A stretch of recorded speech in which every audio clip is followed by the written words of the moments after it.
Salut tout le monde. Bonjour Marcel. Bonjour, comment ça va? Bonjour Guigui. Coucou. Où que c'est qu'on va? On va bivouaquer? Ah chic, Je sais depuis. pas. Oh là là. On est vous parti, dit, on mais- vous dit rien, c'est la surprise. À tout à l'heure.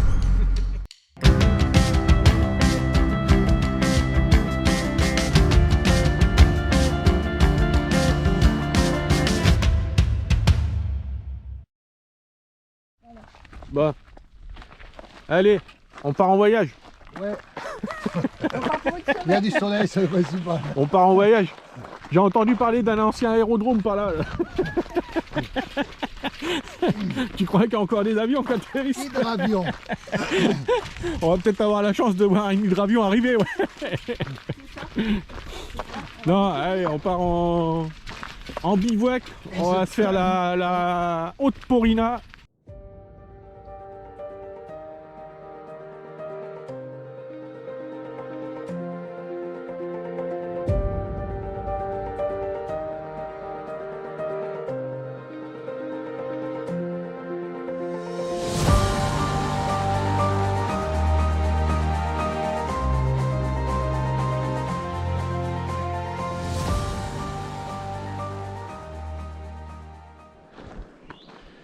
Allez, on est parti. Direction le refuge Cristiano Topsi, je sais pas quoi, là, celui qui a avant les cornes du diable. On est chargé comme des mules. Oh, purée. Des mules, il y On en a y est. qu'une seule. Hein. Tiens, regarde, filme-moi, je sais pas si on va voir, mais regardez un peu. On est chargé comme des mules. Des grosses bébêtes. Glacière. Bon, on a ramené au moins 3 cochons dans les sacs alors. Oh, mais ça, c'est pas mauvais du cochon. Allez, on vous dit à tout à l'heure. Et on se dirige sur le GR en direction du sentier de la Haute Porina. Allez, je vous dis à tout à l'heure. Ok. Quand vous arriverez là, hop, vous prenez sur la droite au lieu d'aller direction les cornes du diable et vous montez le long de la Haute Porina. Je crois qu'on va même, on se dirige aussi vers. Il y a le sommet de la montagne bleue là-bas. Ah oui. On se dirige par là-bas. Allez, tout à l'heure. Allez. Donc, la partie sur le sentier de la Haute Porina, qui est pour l'instant assez bien marqué. D'entrée de jeu, ça grimpe. Hein. Je crois qu'on a 600 D+ sur 5 km. Ok. Donc là, on est sur des anciennes pistes forestières à l'époque des exploitations forestières. Il me semble que j'ai lu quelque part, c'était à la concession Germain, il me semble que j'ai vu ça. J'ai lu ça sur les archives. Ah ouais, pour l'exploitation. On voit bien, ouais, c'était des exploitations forestières en fait. On voit bien que c'est taillé dans la terre et tout. Ouais. Vous avez une flèche, un balisage, la flèche elle est ancienne. Alors je pense que il devait y avoir un ancien sentier là, je sais pas où il est. À mon avis, il va vers la montagne bleue celui-là. Parce qu'on n'en est pas loin. On reviendra. Oh, ouais, on ira explorer tout ça. Amis explorateurs, bonsoir. Bon, bah là on y est. Ça monte bien. Ça monte super bien même. Ouais, tout à l'heure. Voilà, tout à l'heure, nous on va continuer pour monter en haut. Et tout à l'heure on reviendra, on prendra par là. Il y a une trace par là, là. Ça a été réouvert par les épicuriens. Il y a quelques années de ça. Donc elle est là, elle est là. Tu la vois la trace, voilà, ils l'ont balisée. Ok. Bon, on repassera par là tout à l'heure. Ok, pour l'instant on va continuer à se taper du D+. Mais par rapport à la semaine dernière, à samedi, on a de la chance, il pleut pas. Il fait beau. Voilà. Ah ouais, regarde la vue toi. Ah, t'as des belles vues là déjà. Et là, et ça doit descendre en bas là. Allez, on arrive sur des plateaux un peu moins denses. avec une forêt beaucoup moins dense. On voit qu'on commence à grimper sur les hauteurs. Ouais, là. Ah ouais, des beaux petits points de vue là sur tout le parc là, de la rivière Bleue. Là. Tu vois au loin là-bas. Je sais pas si tu vois le pointu. C'est le pic Buse. Tout au bout là-bas, ouais. Ouais, le pic Buse. Objectif en vue, faut qu'on aille là-haut. Là-haut sur les crêtes. Et normalement, de là-haut, on m'a dit que, de ce qu'on m'a dit, il y avait peut-être des passages dans la végétation où on voyait la côte est. Il va falloir qu'on fasse gaffe. Bon les gens, alors quand vous arriverez là en haut, vous verrez, vous êtes à proximité de la forêt avec les sapins là. Vous avez une flèche là, avec un cairn là-haut. Donc je sais pas pourquoi il y a un cairn là-haut. Parce qu'en fait le chemin il continue pas par là. Il faut continuer tout droit là. Vous passez, il y a des espèces de roseaux là, il faut s'enfoncer là-dedans. Vous vous enfoncez là-dedans.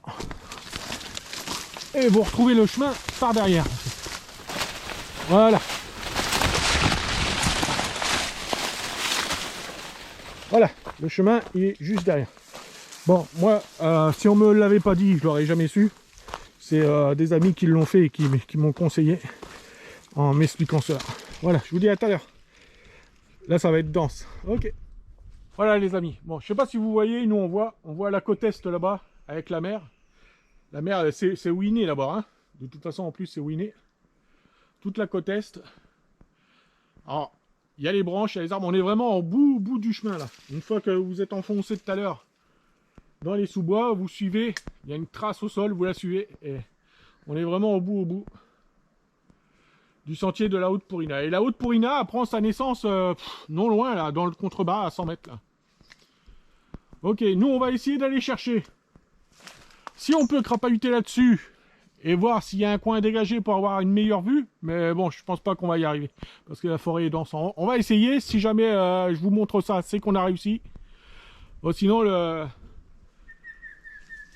le point de vue, il est ici, le maximum où on puisse voir toute la côte est et Winné là-bas avec la côte oubliée là-bas en fait. Voilà. Bon après recherche, on n'aura pas mieux que ce qu'on a eu là-bas. Là on voit qu'en s'enfonçant, on est encore sur des pistes des exploitations forestières de l'époque. Le problème c'est que après c'est tellement dense que c'est impossible d'avancer, et puis on n'a pas emmené de coupe-coupe ni rien donc.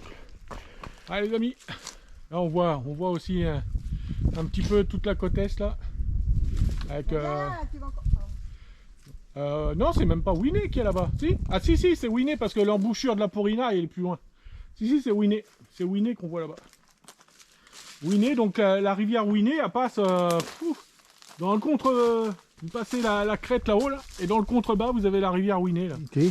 Là, il y a toujours des beaux points de vue. On essaye de grappiller quelques centimètres en hauteur en grimpant le long des talus. Donc là de l'autre côté vous avez la côte ouest et ici la côte est. Je sais pas si ça se voit à la caméra, mais bon on voit, nous à l'œil nu on voit la mer en fait. Alors je tenais à préciser pour là-haut, quand vous arrivez là-haut, si vous le sentez, vous faites ce que nous on a fait, c'est-à-dire un petit peu de hors-piste pour aller voir le point de vue.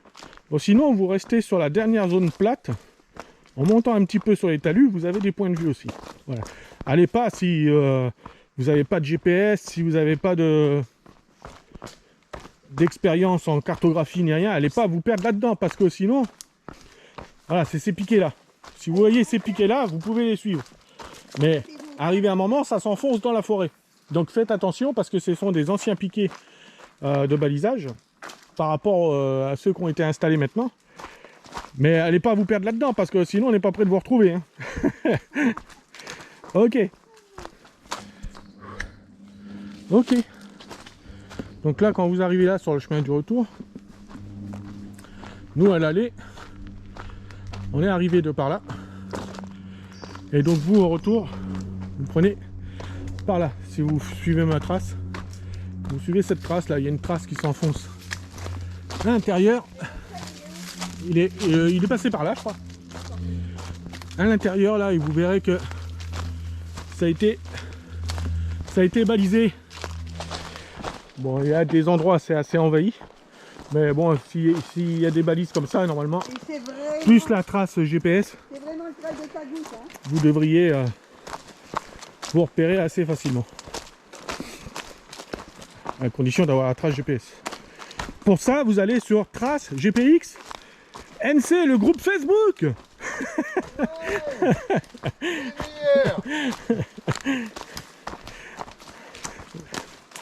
Il fait sa promotion, le mec, tu vois. Allez, à tout à l'heure.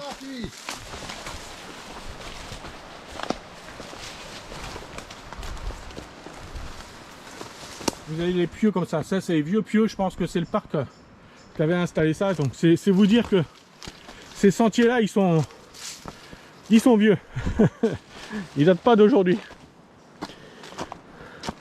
Ok. Tout à l'heure. Normalement, on n'est pas bien loin du GR. Là. Voilà. Donc là, vous rejoignez le GR. Oui, vous aurez dans le sens inverse, vous avez deux piquets comme ça qui vous montrent que c'est pas le bon chemin. En fait, quand vous viendrez par ce chemin, en fait, c'est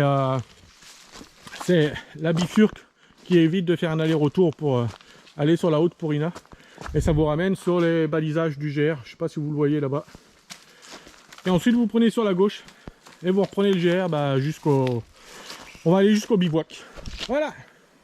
Bon, bah bravo. Et vous connaissez pas l'histoire de l'ours et du chasseur? Non. Bah allez, tu vas nous faire... C'est un chasseur, il va à la chasse. Ah. C'est étonnant, hein. Et là, qu'est-ce qu'il voit dans la forêt? Un ours. Et alors, énorme l'ours. Oh purée. Et un ours comme ça, j'en ai jamais ramené. Il y a un guerrier par là. Il prend son fusil. Il vise bien comme ça, là. Ça y est, je le vois. L'ours il tombe. Oh purée. C'est la première fois que je ramasse un ours comme ça. Il va le voir et tout. L'ours il est comme ça. Il est content, il a ramené l'ours. L'ours, il lève la tête comme ça. Il regarde le chasseur. Il l'attrape et là. Et puis l'ours il part.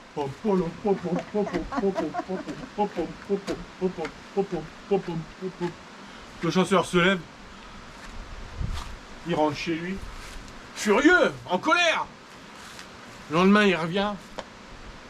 Il va à l'armurerie. Il prend une mitraillette. Je vais l'avoir cet ours là. Il retourne dans la forêt. Ça s'est arrêté. Ah c'est normal. C'est l'ours.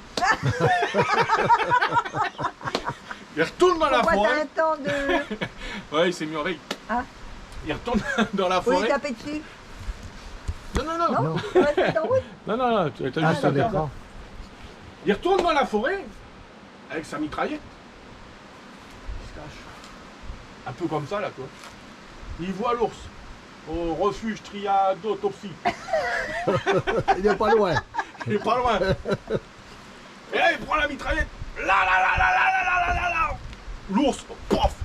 Il va voir l'ours. Il fait. T'es vraiment mort? J'ai enfin eu. Je plus rien. Il se retourne. L'ours, il lève la tête. Là, le chasseur. Il se barre, l'ours. Le chasseur, il se relève. Furieux, mais alors, c'est quoi cet ours-là? Il va à l'armée. Il prend le char, le tank. Refuge triadotopsie. Et là, il voit l'ours qui revient. Et là, il tire un obus, mais il n'y a plus de refuge, il n'y a plus rien. Oh merde. Il pleut. Il va voir l'ours. Et là, il est explosé, là. Et alors, tu fais moins le malin? Il se retourne. Et l'ours, il lève la tête. Et là, et le chasseur, et l'ours, avant de partir, il le regarde, il fait: dis-moi, tu serais pas pédé, toi, tu reviens tout le temps. Je me demandais c'était quoi la femme, mais je m'attendais pas à ça. C'est vrai. Je m'attendais pas à ça. C'était la petite blague du refuge. Trianotopsie. La plus belle baignoire du monde. Parfait pour faire un lessivage du corps. Wow. Elle est pas chaude, donc je vais essayer de faire rapide quand même.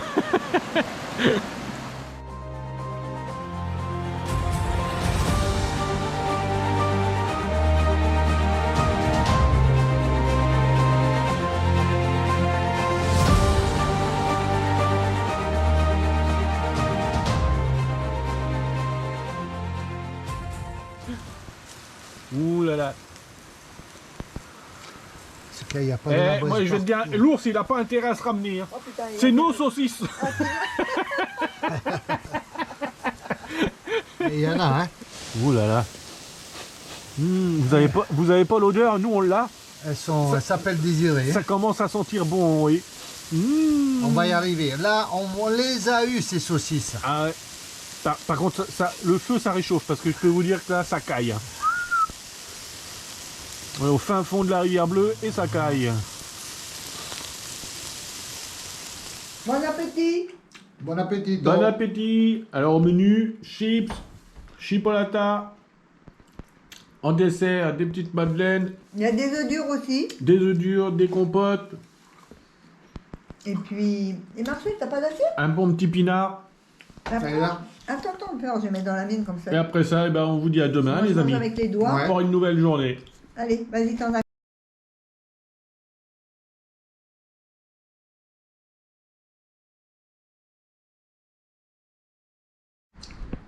C'est toi l'élastique. Bah, en ce petit matin, au petit déjeuner, bonjour tout le monde. Bonjour tout seul. Au programme, Bonjour la compagnie. au programme de la journée, ben, on devait faire, on avait parlé au début du pic du Rocher, on s'est aperçu que au niveau temps, on n'aurait pas le temps. Donc on va aller sur les Cornes du Diable et la Grande Cascade, c'est ça, hein? Ouais. Allez, à tout à l'heure. Bon, allez, on va se diriger vers les Cornes du Diable et la Grande Cascade. Petite précision, quand vous utilisez un refuge ou n'importe quel bivouac que vous faites, quand vous repartez, nous on est parti, c'est nickel, c'est propre. Là on a utilisé du bois, on en a ramené pour les prochains. Je pense qu'ils seront contents, comme nous on était contents quand il y en avait sur place. C'est une des règles qui prime avant tout. Voilà. Allez, on se dit à tout à l'heure. Moi, j'ai du mal à mettre... Le temps, ça passe, hein. Ben oui, ça passe. Là, pour ceux qui connaissent pas, là, en allant sur les Cornes du Diable, bah, vous avez ces magnifiques marmites aussi là. Qu'on appelle les marmites de la rivière bleue en fait. Elles sont belles, hein. Elles sont belles. Allez, tout à l'heure. L'équilibre sur un bâton. C'est ça.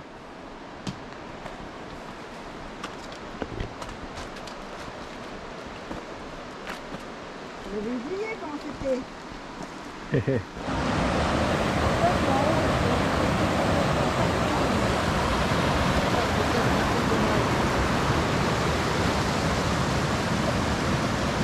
Les Cornes du Diable.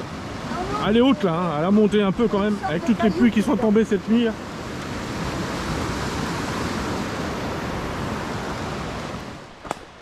Allez, direction la Grande Cascade. Ça fait bien 5 ans que je suis pas venu sur ce sentier là, donc. Puis là, avec toutes les pluies qui sont tombées, je pense qu'elle doit être magnifique. On va voir ça tout à l'heure. Alors, on n'y est pas encore, mais voilà, il y a des beaux petits coins, il y a déjà des belles petites cascades avec des trous d'eau en bas là. Pour ceux qui veulent venir se baigner jusque par là, c'est l'idéal. La voilà, la belle cascade. Bon, si vous venez jusqu'ici, c'est un chemin technique quand même, hein. Technique, rocher, racines, glissant. Mais bon, on va s'en rapprocher, vous allez voir que c'est magnifique. Qu'est-ce qu'elle est belle. La Grande Cascade. Avec son trou d'eau. Alors on va pas se baigner hein, aujourd'hui, je peux vous dire qu'elle est glacée l'eau. Magnifique. Ah, c'est vraiment un super coin, un beau spot. Franchement, elle est magnifique. C'est vraiment une belle cascade. Puis là elle est belle parce qu'il y a eu beaucoup d'eau donc Allez, nous on va engager le chemin du retour. Allez, sur le chemin de retour. Bientôt on arrive au camp du diable.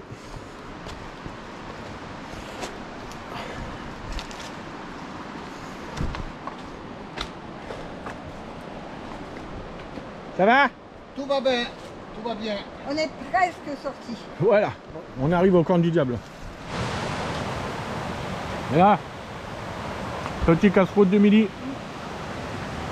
Bon appétit. Bon, merci.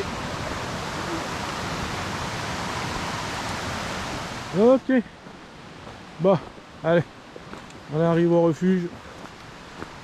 On va pouvoir récupérer les gros sacs et retourner jusqu'au départ avec pour récupérer la navette du côté du pont Germain. Allez, tout à l'heure. Allez, on est parti. Ils ont tendance à tomber. On est rechargé comme des mules. C'est pas ça qui va nous arrêter. Hein. Direction la navette. Et pourtant, Avec regret de quitter le parc. Hein. Ouais, ça, on a été tellement bien. 2 journées top. Hein. Exactement. Ça faut pas l'oublier et reprendre. sans pluie la journée. Et sans pluie. Voilà. Et du bonheur.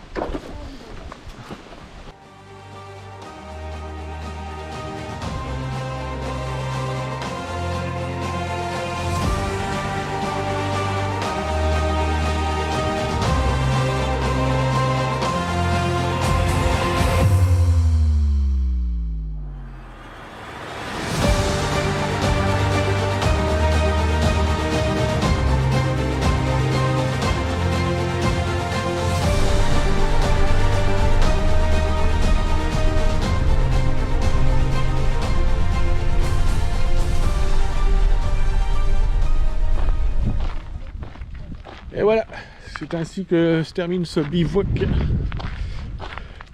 sur la Haute Porina et Grande Cascade. On va vous laisser, je vous dis à la prochaine. On arrive à la voiture au pont Pérignon. Et puis voilà, j'avais presque oublié. Comme tu dis, tata bisous. Allez.